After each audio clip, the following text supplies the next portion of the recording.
Hello everybody.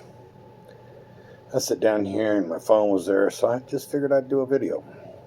I want to cover Ascension. This is what we're all going through. We're all rising our frequency. And as I've said in another video, as you rise in frequency, you see the illusion less distorted. The veil is thinner. However you want to describe it, your perception of reality is less distorted. You see things with greater clarity. As you rise your frequency, you see things from a higher perspective. Like climbing a mountain in the middle of a city, you look down and you just see things you never saw before. So we're all going through this. Everyone is going through this. Everyone that's here now won the lottery ticket. We're here to go through Ascension.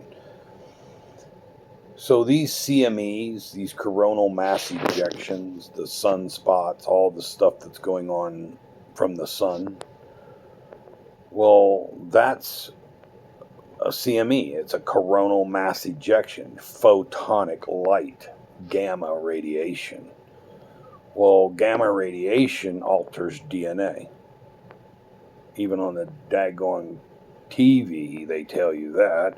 And then in the movies, they created the Incredible Hulk by gamma radiation. You know, if this stuff shuts down the communications and systems and it shuts down the GPS system over the Pacific, you're an electrical being.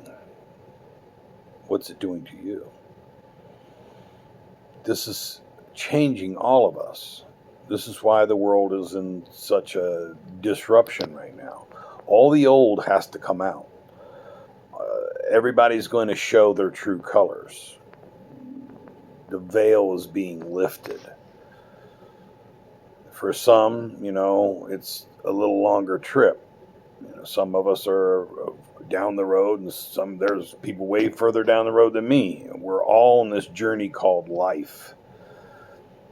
And as the oldest Bible in the world, the Qumran, 3,800-year-old Egyptian Bible, states, the earth is not for the pleasure of men. It's a place of instruction for his soul, for a man more readily feels the strings of his spirit in the face of disaster than in the lap of luxury.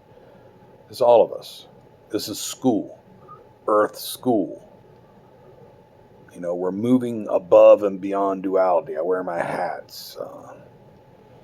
We see things differently as we move up the scale.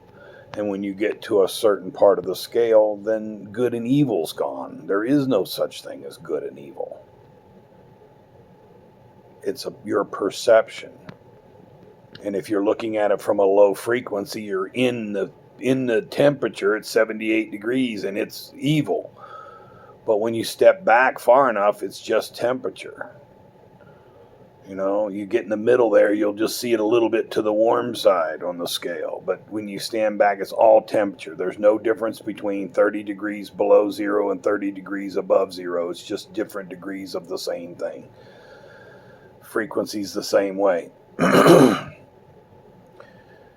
If I have a plan, a life plan, and I include you in my life plan before we incarnate, and I want to know what it feels like to be murdered. And you're like, I want to know what it feels like to murder somebody. So if we incarnate and we have the experiences that we set out to experience, where is the evil in that? These are just things, food for thought. This is how I perceive things. Not how you perceive them, that's fine. But if you'd like my perception on any of these topics, email me. KD Warner, WARNER, the number 5, @gmail.com. Have a great day.